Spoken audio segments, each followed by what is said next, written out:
रसमलाई की इतनी आसान रेसिपी शेयर करने जा रही हूँ। अगर आप इसको पहली बार भी बनाएंगे तो आपकी इंस्टेंट रसमलाई बहुत अच्छी बनेगी। एक पैन में डाल देते हैं 1 लीटर प्लस 1 पाव दूध। फ्लेम आपने मीडियम रखनी है। मिठास के लिए चीनी डाल देंगे 1/3 कप। आप अपने हिसाब से मिठास रख सकते हैं। हाफ टी स्पून सब्ज इलायची का पाउडर डाल दें और मिक्स करके इसको पकने के लिए छोड़ देंगे ताकि ये थोड़ा सा गाढ़ा हो जाए।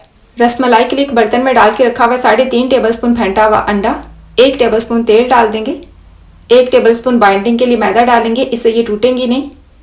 1 टीस्पून फुलाने के लिए बेकिंग पाउडर डाल दें और 1 कप इसमें डाल देंगे मिल्क पाउडर। किसी भी ब्रांड का इस्तेमाल कर सकते हैं, मैंने नीडो का इस्तेमाल किया। आहिस्ता आहिस्ता हल्के हाथ से मिक्स कर देंगे। आटे के जैसे आपने नहीं गूंदना, नहीं तो उसमें गुठली पड़ जाएगी। हल्के हाथ से मिक्स करना है। थोड़ा सा मिक्सचर इस तरह हाथ की हथेली पे रख के इस तरह इसको गोली की शेप दे देते हैं और थोड़ा सा प्रेस कर देंगे। रसमलाई को आप जिस तरह की भी शेप देना चाहते हैं आप उस तरीके से इसको बना के रखते जाएं। 15 मिनट के बाद दूध भी काफ़ी हद तक गाढ़ा हो चुका है। इसमें रसमलाई डाल देते हैं और बिल्कुल हल्के हाथ से एक बार मिक्स कर देंगे, चमचा चला देंगे और इसको पकने के लिए छोड़ देंगे दरमियानी आंच पे 5 मिनट के लिए। 5 मिनट हो चुके हैं।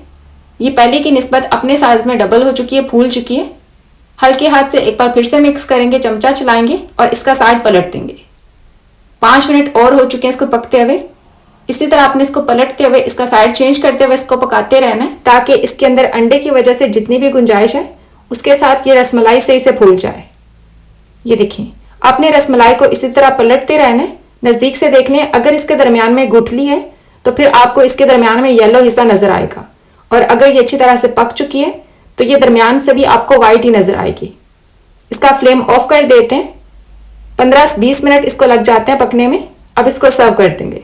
सबसे पहले रसमलाई के पीसेस रख देते हैं। ये गर्म होने की वजह से नाजुक होते हैं तो पहले इस तरह इनको सर्व कर देंगे और ऊपर से डाल देंगे गाढ़ा दूध जो रसमलाई के अंदर काफ़ी हद तक पकने के बाद गाढ़ा हो जाता है। ऊपर से गार्निश कर देंगे थोड़े से बारीक कटे हुए बादाम के साथ और थोड़े से पिस्ते के साथ। ये इसकी फाइनल लुक चेक करें।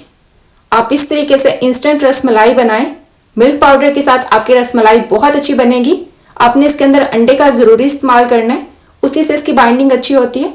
फिर इस तरह आपकी रसमलाई सही से बनेगी और टूटेगी भी नहीं और इसके अंदर कोई भी गुठली नहीं होगी। आप इस तरीके से फूल प्रूफ रसमलाई बनाएं और अपना फीडबैक मेरे साथ ज़रूर शेयर करें। अपना ख्याल रखें। अल्लाह हाफिज़।